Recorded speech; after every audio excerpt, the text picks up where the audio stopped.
Tropical Typhoon, Chairman TV. Weather update. Helping homeless people. Please subscribe.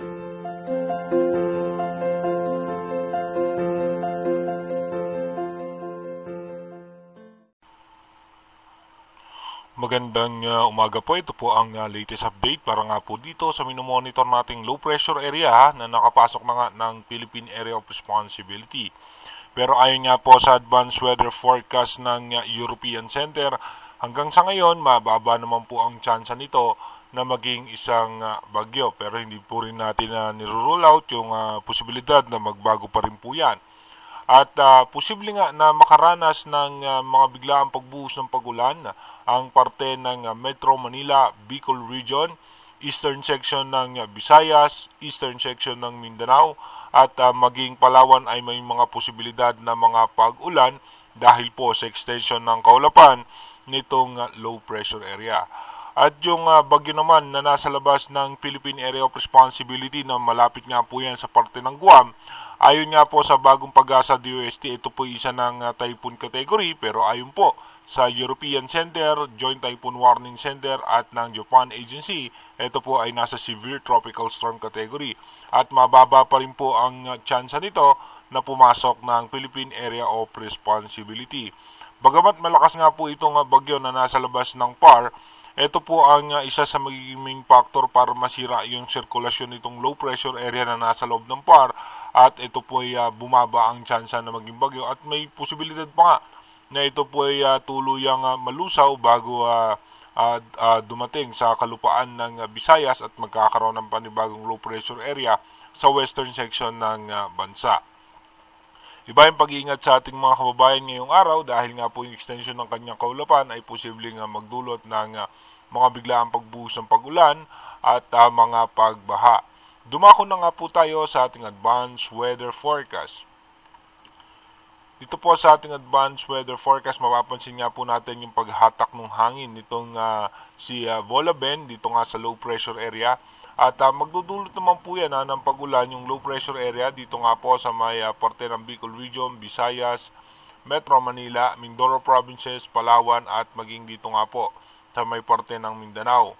By October 12, asahan nga po natin yung low pressure area ay nasa western section na po yan ng Palawan. At pagdating naman po ng October 13, magiging maganda na nga po ang lagay ng panahon. At yung northeast monsoon nga po natin ay yan po ay bumubugso na hanggang dito sa may parte ng northern Luzon. Kaya makakaranas na po tayo ng malamig na simoy ng hangin. Pagdating naman po ng October 14, may mga pag-ulan po tayong posibleng maranasan sa parte ng Mindanao, Visayas at maging sa may parte ng Luzon. Pagdating naman po ng October 15, may mga pag-ulan po tayo sa western section ng bansa dahil nga po dito sa low pressure area na nasa labas ng Philippine Area of Responsibility, nahahatak nga po sa may southwest monsoon. By October 16, mapapansin nyo nga po may mga pag-ulan tayong mararanasan pa rin. Dito po dahil sa southwest monsoon na hinahatak ng low pressure area at yung ating northeast monsoon na pagsasalubong nila nung easterlies, kaya magkakaroon tayo ng cold front na magpapaulan sa may parte ng Luzon. Pagdating naman po ng October 17, magkakaroon tayo ng panibagong low pressure area sa loob ng Philippine Area of Responsibility.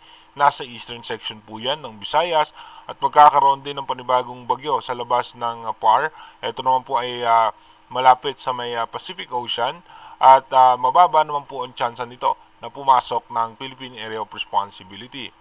By October 18, yung low pressure area ay nasa eastern section pa rin po yan ng Visayas at patuloy nga po makakaranas pa rin po tayo ng mga biglaang pagbuhos ng pag-ulan.